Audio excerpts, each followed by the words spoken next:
A History of Hispanic Achievement in America is the rich legacy of the 45 million Hispanic Americans living in the United States. It is a legacy that started 500 years ago when Christopher Columbus stepped ashore in the New World.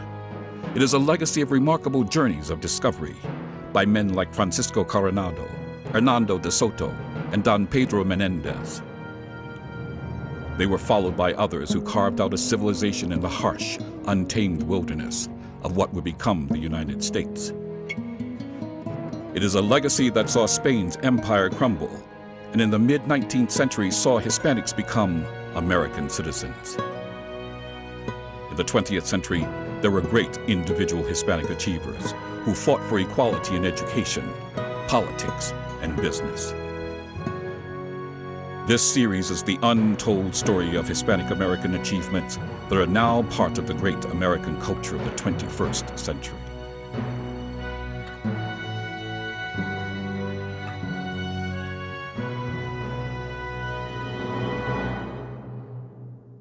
Hello, I'm Patricia Lopez. In this fourth episode of A History of Hispanic Achievement in America, life for Hispanics who had lived in the southern part of America for over 200 years changes radically in the 19th century. Like all the people who had settled in America, they transformed into something new, a new, unique, independent culture. But now, the world is changing rapidly. Spain loses Florida to the U.S., and Mexico, including Texas, New Mexico, and California, free themselves from Spain. At the same time, Hispanics in those provinces open up trading, political and social relationships with the United States. The contact flourishes, so much so that Texan Hispanics, Tejanos, lead that province to independence from Mexico. And in California, a woman entrepreneur founds what would become the most multi-ethnic city on the West Coast, San Francisco.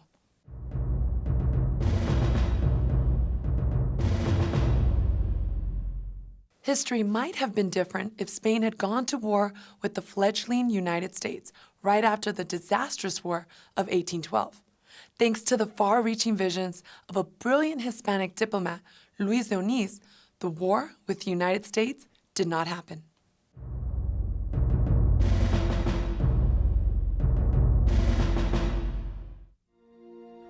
In the first part of the 19th century, Spanish diplomat Luis de Onís prevented the American war that never was. At that time, he had a remarkable vision. He saw that Spain was already losing its colonies in the New World. Central and South America were dissolving into self-governing countries separate from Spain. Mexico was on the verge of independence. He also saw that as Spain retreated from the Western Hemisphere, a new power was rising, and that new power was the United States. Though the United States had not succeeded in its expansionist desires in the War of 1812, the young nation was not deterred from its ambitions to rule the North American continent. Though the name had not yet been coined, Manifest Destiny, the U.S. drive to civilize North America's untamed land, was driving American settlers across the continent looking for space for farms and cities. As a result, this uncommon diplomat, knowing Spain could not hope to retain Florida, worked to preserve as much as he could. In the end, that would be Texas and her islands in the Caribbean, Cuba and Puerto Rico, the islands Christopher Columbus first explored more than 300 years earlier. In 1818, General Andrew Jackson, broadly interpreting vague instructions to punish the Seminole Indians for raids in Georgia, invaded Florida. He seized Pensacola and San Marco, now St. Mark's, ousted the Spanish governor, and raised the American flag. Jackson's actions added immensely to his popularity, and they also precipitated the beginning of America's Manifest Destiny movement.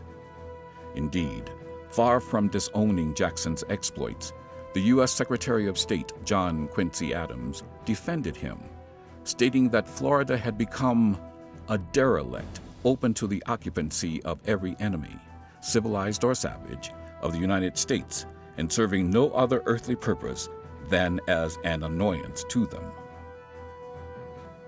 Into this thorny crisis between Spain and the United States strode the Hispanic diplomat Luis de Onís. Born in La Mancha, Spain in 1769, as a young man he joined Spain's diplomatic service. In 1810, de Onís was the Spanish envoy to the United States, but had to wait until 1815 and the return of Ferdinand VII as Spain's ruler to receive recognition from American President James Madison. In 1818, de Onís protested against the U.S. occupation of Pensacola, Mobile, and St. Mark's.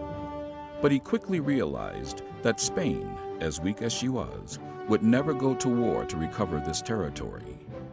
As a result, he negotiated with the U.S. Secretary of State John Quincy Adams for the ceding of Florida to the U.S., working for the most favorable terms possible for Spain.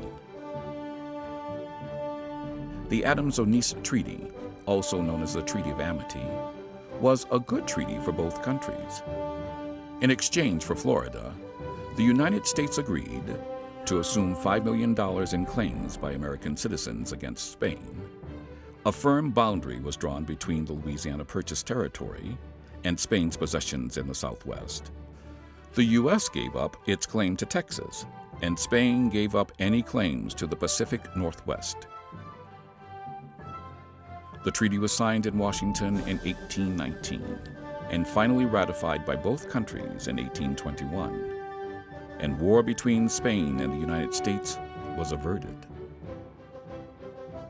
Hispanic Florida became the first territory gained under the American philosophy of manifest destiny, and Andrew Jackson would be appointed its first governor. Even though Florida was ceded to the United States with this treaty, there would be many more Hispanic chapters to its history. Prior to the Spanish-American War in 1898, insurrectionists fleeing Spanish Cuba would settle in South Florida. And again in the 1960s and in the 1980s, refugees from Castro's dictatorship of Cuba would settle in southern Florida and bring about a Hispanic renaissance in culture, the arts, sports, and food. As for Luis de Onís, he died in Madrid, Spain, around 1830. He is all but forgotten, yet this New Mexico governor's most daring decision would change the face of the American desert Southwest for generations. It was a decision that inaugurated the Great Western Migration by Americans to Oregon, California, and Utah. It was a decision that created a new Hispanic American heritage.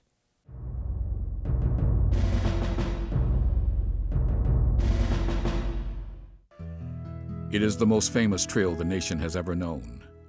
It is the trail that opened up the American West. It is the Santa Fe Trail. Most every American knows half the story of how the trail opened. Captain William Becknell and fellow St. Louis merchants set out on an 800-mile journey in September of 1821. Reaching Santa Fe with pack mules loaded with trade goods 77 days later, they proved it was economically viable to cross the great American desert. But the other half of the story, the half Americans don't know, is that without the Santa Fe governor, Governor Facundo Melgares, legalizing trade on his own, the Santa Fe Trail would have never been opened. Santa Fe, New Mexico was the northernmost capital of the Spanish Empire, the cultural, economic, and military center of the Southwest. From its founding in 1608, Santa Fe had been an important crossroads for Spanish traders. The Camino Real, the Royal Road, linked Mexico City with Spain's far-flung territories of North America.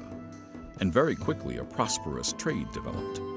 Hispanic farmers sold chili peppers, beans, and rice. Hispanic ranchers brought in cattle, sheep, and goats. Trappers and Indians sold furs.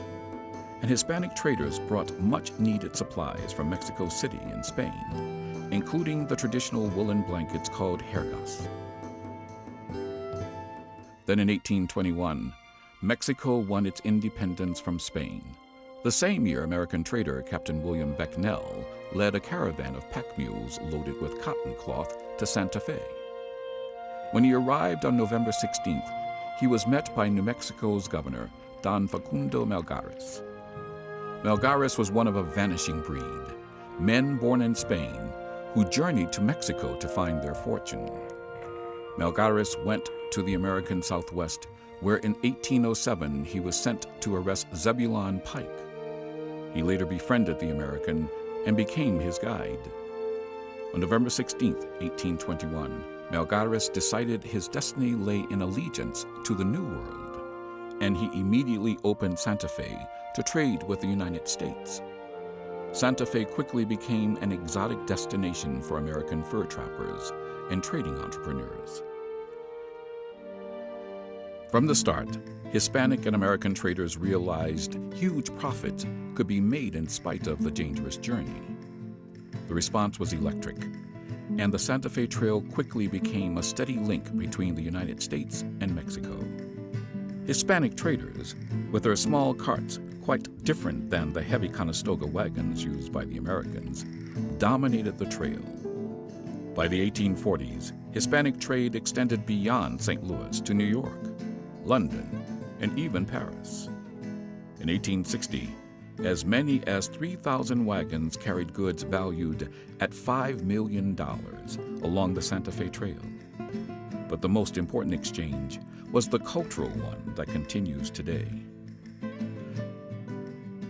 The trail showed that travel was possible, and it opened the door for the great American migration to the Southwest and later to the West Coast. At the same time, many New Mexican families sent their children to learn English in St. Louis. After the Civil War, the Santa Fe Trail was eclipsed by the railroads. In 1880, trains traveled in days what had once taken months for the plodding carts and wagons of Hispanic and American traders. Within a generation, the Santa Fe Trail was all but abandoned. But its story remains, to this day, a rich legacy of two cultures that merged along its 800-mile length, creating a much stronger and more diverse America. Texas would have never been free and, remember the Alamo? Would have never been a rallying cry without the support of Tejanos, Hispanics living in Mexican Texas. In these next two segments, we shall learn the history of Hispanic freedom fighters, patriotic leaders who led the Texas struggle for independence: José Antonio Navarro, Lorenzo de Zavala, and Juan Cejuin.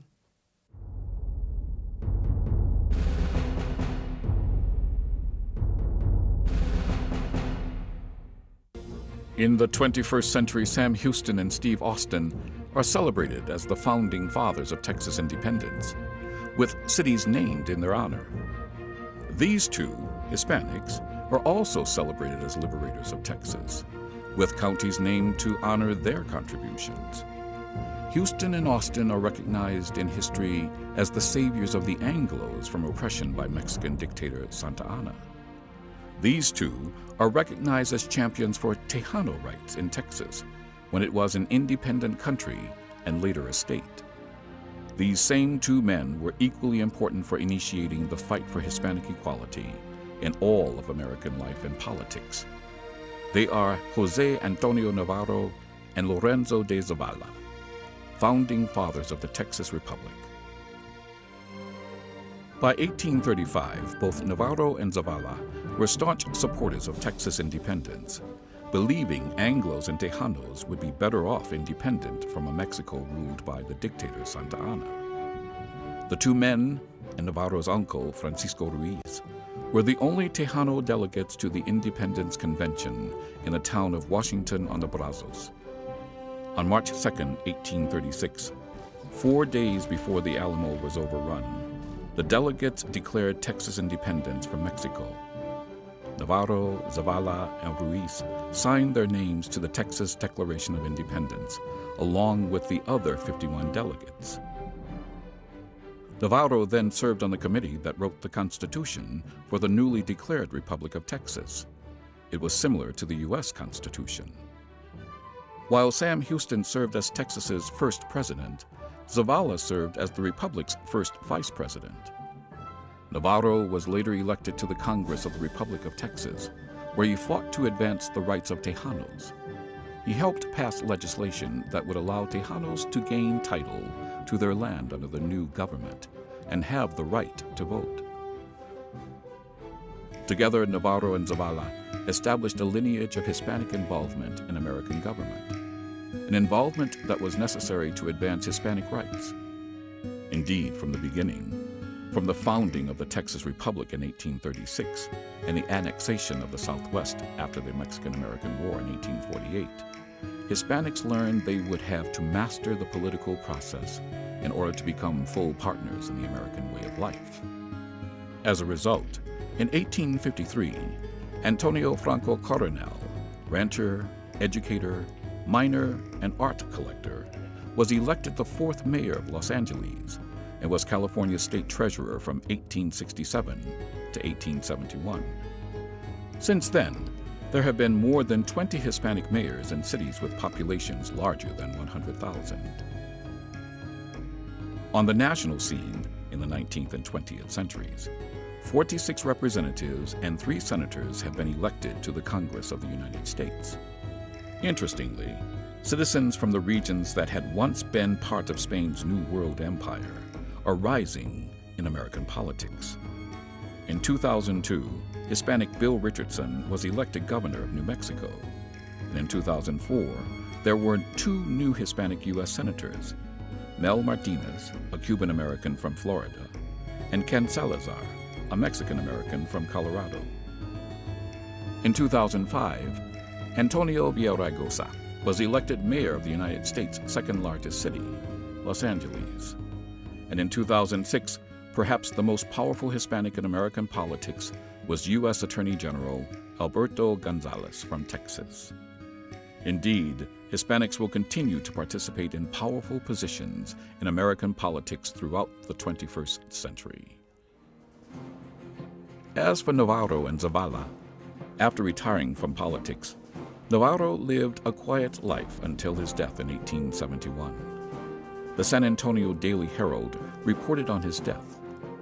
To none of her greatest statesmen, nor to her many eminent patriots, is Texas more indebted for her existence as a republic than José Antonio Navarro. His memory will be cherished with the fondest regard. In recognition of his contributions to Texas, the state legislature created Navarro County in his honor. Antonio de Zavala resigned from his post as vice president of the Texas Republic in October 1836. A month later, he died. Zavala County was formed in 1858 and named in his honor.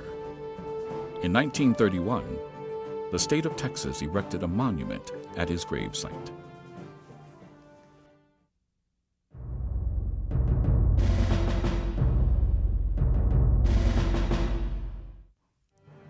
The defiant fight at the Alamo has been an enduring symbol of Texas independence since the battle was fought in 1836.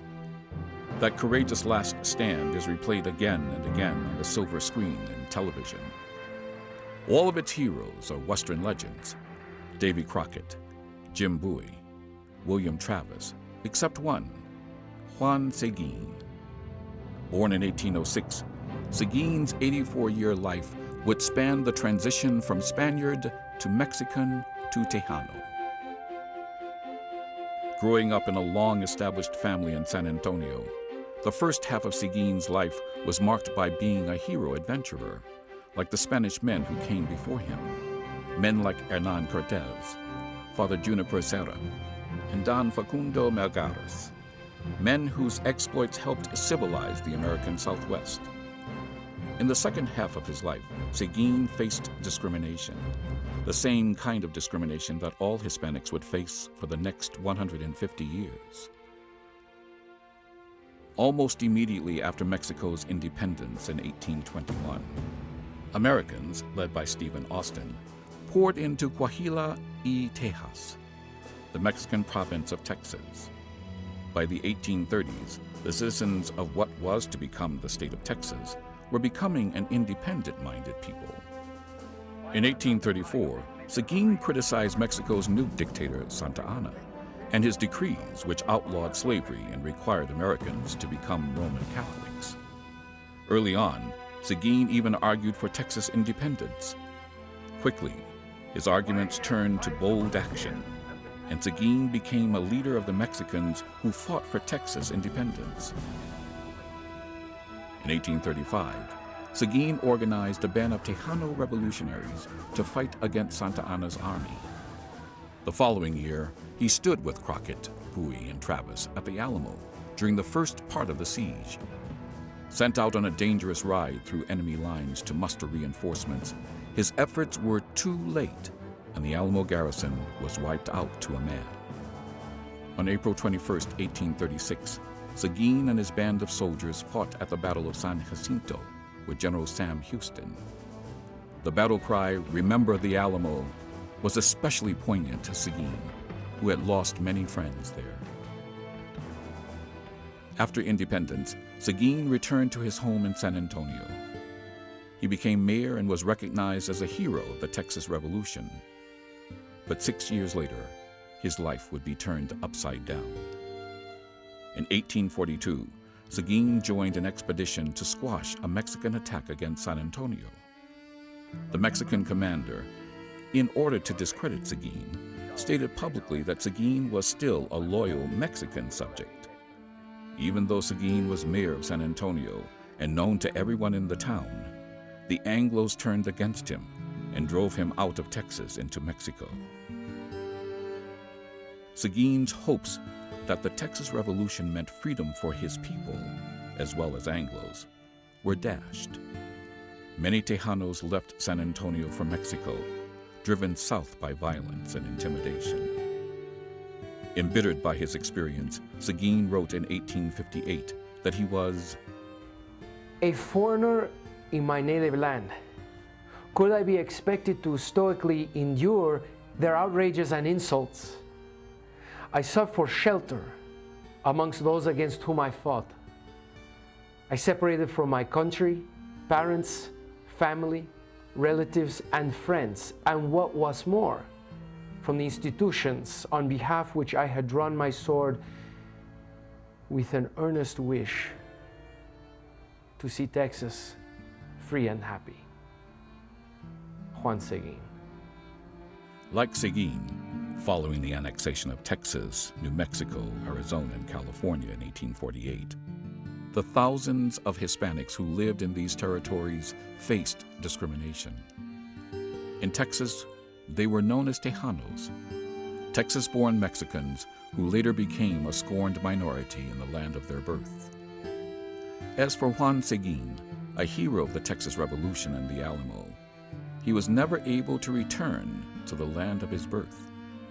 Ironically, he died in the Mexican town of Nuevo Laredo, just across the river from the country he helped to liberate.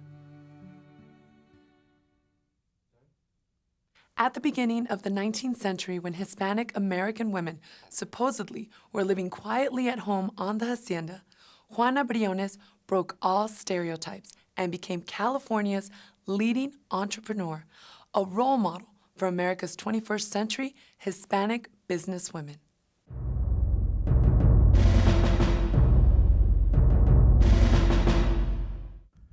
America's great cities were established by visionaries who conceived them as settlements for trade, farming, and raising families. In 1681, William Penn founded Philadelphia for the Quakers. In 1772, black entrepreneur Jean du Sable started Chicago as a commercial trading post. And in 1836, Juana Briones transformed San Francisco from an isolated fort into the West Coast's most important city. Juana Briones was born about 1802 near Santa Cruz, California. At this time, California was an outpost of the Spanish Empire. Her father had been in the expedition that founded a military garrison on San Francisco Bay in 1776. Briones grew up near the fort. In 1822, she married Apolinario Miranda, a cavalryman stationed at the fort. However, Briones' husband turned out to be an abusive drunk. and in 1836 she left her husband and moved to Yerba Buena, the settlement that would become San Francisco. Briones single-handedly pioneered the settlement. She established the first farm and sold milk and produce to the ships that anchored in San Francisco Bay. She ran a tavern and practiced midwifery and herbal healing among the Indians and settlers.